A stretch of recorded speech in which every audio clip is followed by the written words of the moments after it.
This question comes from Austin, and I think it was in the context of my saying in class that it doesn't appear that we can use not putting innocent people in harm's way as a good criterion for judging what Jesus's commitments were like, according to the Gospels. Because there do seem to be clear ways in which Jesus did not prevent harm from coming to people that we might usually describe as innocent, certainly non-combatants in the gospel story. So in that context, Austin asks, well, what about when Jesus encourages the apostles to collect their swords in Luke 22? And this is a really striking passage. It's good, Austin, that you've called our attention to it. And I want to look at it in a little bit of detail here to try to address your question in a second, but a few introductory kinds of comment. First of all, we are going to come to this passage in the reading of the Politics of Jesus, and Yoder has an intriguing take on it. Definitely some things to quibble about for me, but we'll have some more opportunity perhaps to engage this passage specifically in that context. But also, I wanted to sort of probe a little bit what questions like this might imply. And I think what they imply often is that we have sort of drawn a particular picture of Jesus, especially with respect to violence. And then there are certain scenes, certain words, certain actions of Jesus that we find in the Gospels that don't really seem to fit that picture as we have drawn it. And so I think it's important to name the fact that it's very difficult to draw a clean picture of Jesus because he was a complex person, is a complex person. And if we try to subject Jesus's action, his life to one rule, some easy definition of nonviolence, I think that will fail. So we talked in my discussion group, for example, about Jesus in the Gospel of John, making a whip of cords and driving out the animals that were being prepared for sacrifice there in the temple courts, and driving out the money changers who were exchanging currencies for people to be able to pay their temple tax and to purchase animals for sacrifice in the temple and that kind of thing. And clearly that's not going to fit our usual kind of understanding of gentle. Jesus is being assertive. It's a pretty disruptive kind of protest. It eventually becomes part of what he's charged with in his trials. And there are other cases like this. So I think that if we're trying to make sense of Jesus in relation to violence, it's not going to work very well for us to try to draw a kind of neat line that we think is where violence, begins or ends, and then ask if Jesus crosses that. Because I think if we do that, we'll find that we're sort of forcing Jesus into a box.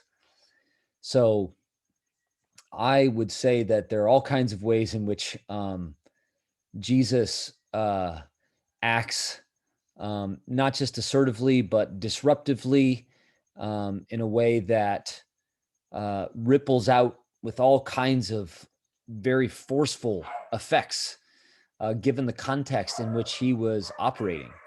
So that's just important to name, I think, as an implication here, that if we've drawn a sort of neat line that we're wondering whether Jesus crossed, and then we're looking at this particular passage in Luke, then I think we might not read the passage very well.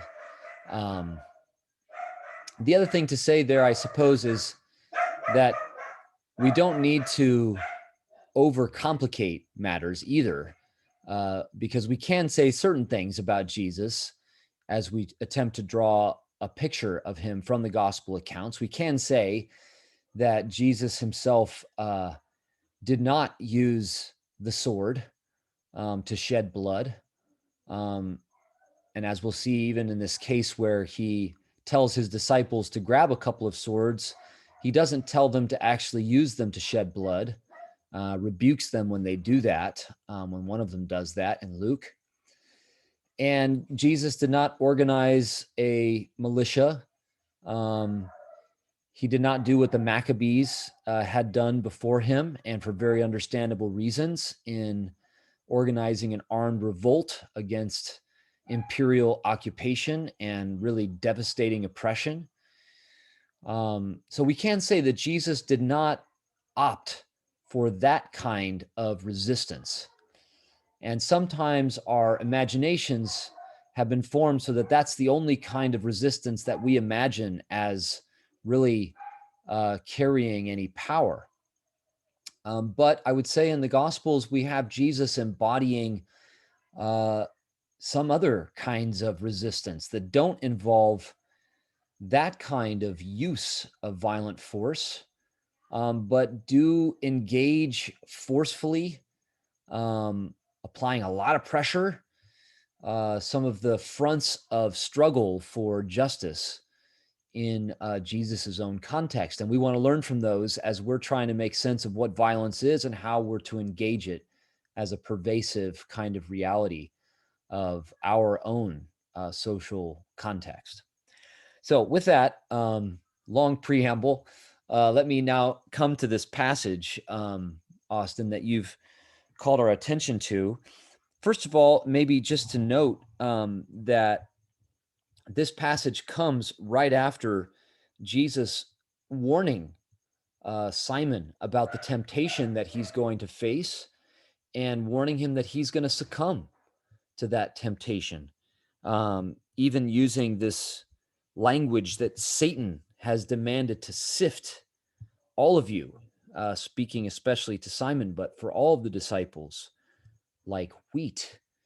But that Jesus is telling them ahead of time that he's prayed for them, that he is going to remain committed to them even after they have failed this approaching test. And that's when he then says something that is what Austin has called our attention to. He says, when I sent you out without a purse, bag, or sandals, in the earlier sending of the 70 in Luke, it's similar to the sending of the 12 in Matthew, and he sends them out basically as refugees to be the messengers of what this kingdom is like that's coming from God, from heaven. And so he says, when I sent you out like that before to enact the kingdom in the villages and towns of the house of Israel, did you lack anything? And they said, no, not a thing. And then he said to them, but now the one who has a purse must take it, and likewise a bag. And the one who has no sword must sell his cloak and buy one. But I tell you, because I tell you, and then this is the key, I think, Austin, and anyone else who's watching this, this scripture must be fulfilled in me. This is from Isaiah, and he was counted among the lawless. So that it is by taking a purse, a bag, and having swords that Jesus is going to be counted among the lawless. So that is key. And then he goes on to say, and indeed, what is written about me is being fulfilled. And they said, well, Lord, look, here are 2 swords. And he replied, that is enough. So what is this about? I think it's a mistake to say, before we weren't going to use violence to enact God's kingdom, and now we are with swords, because you can't do that very well with just 2 swords. So he said that 2 swords are enough. What kind of militia is this that has only 2 swords? And why does it go hand in hand with also carrying provisions, money with them and things like that? So here's my take on this. As we know, Jesus is going to be arrested in the following scenes on Gethsemane, on the Mount of Olives at Gethsemane, as if he were a guerrilla, as if he were leading an insurgent force, precisely because this is what the authorities based in Jerusalem, the Jewish authorities, are going to charge Jesus with before Pilate as a means of getting him executed. They do not have the authority under Rome to execute people typically. And in some ways, it's more problematic for them with respect to the crowds for them to execute a popular figure like Jesus. And so they want Pilate to do this dirty work. And Pilate is only going to do it if they can get Jesus framed in a certain way. And what's striking here is that Jesus does not refuse this for himself, even as I would say he makes a parody of it. In other words, he offers those who are coming to frame him these pathetic little shreds of evidence with a couple of swords and a band of followers that seem to have provisions for them to live as a kind of guerrilla force roaming the countryside. And there was a lot of precedent for this in Jesus's day.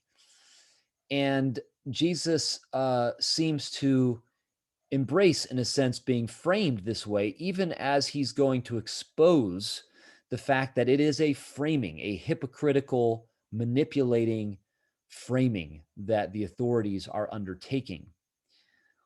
But in the process, what does Jesus do? It means that he sides, you might say, with those who are rising up against corrupt rule in Jerusalem and Roman imperial oppression.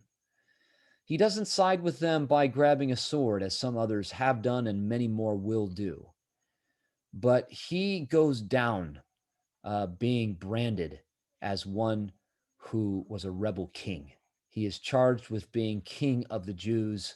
And of course, for Rome, there already was a king ruling over the Jews, and it was not to be a Jew. It was Caesar. So I think that's significant for us because I don't think that Jesus's nonviolence, if we're going to call it that, and I'm comfortable calling it that, but I always find myself wanting to qualify it quickly. We can't say that Jesus's nonviolence is making sure that he doesn't get his hands dirty with any of the violent people in the world. It's not that kind of self-righteous, squeaky clean nonviolence. Jesus is involved in a messy life of resistance in embodying the kingdom of God.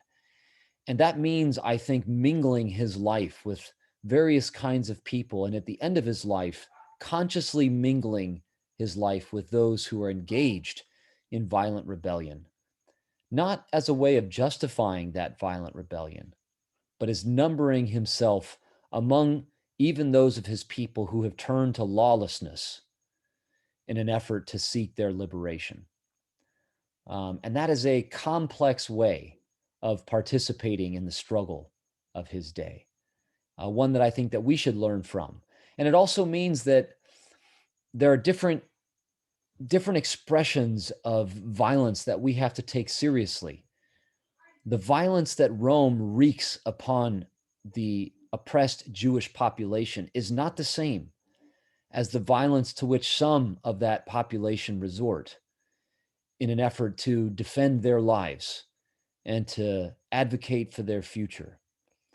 Jesus doesn't appear to condone either one. In fact, he seems to oppose both, but he doesn't oppose both the same way because they're not the same kinds of violence. It's the same reason why if our description of violence has us condemning a person who is defending him or herself from being battered by a spouse, condemning them in the same way that we would condemn U.S. imperial warfare in the Middle East.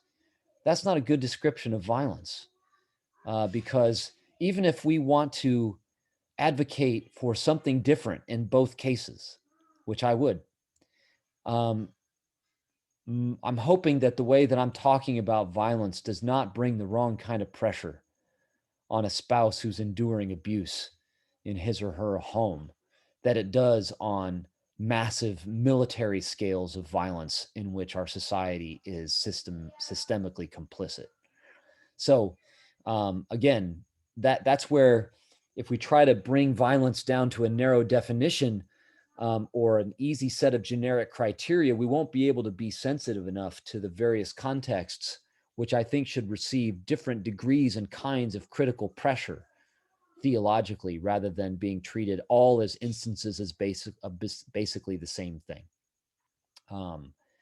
And so here in Luke, I think we have Jesus consciously mingling himself with some of the violent in his day, particular kinds of violence in his day, not committing it directly himself, but allowing himself and his disciples to be framed in the way that he does here in Luke. I think that in our own discipleship, we need to learn also to mingle our lives with certain kinds of resistance, even if they're not squeaky clean. And sometimes because of the particular ways in which they're not squeaky clean. Hope that's helpful, Austin. I'm sure there's more for us to pursue along these lines, and I'm happy to take it a few steps further if you want to, you or others, if you want to reply in this forum. Thanks again for a really good question.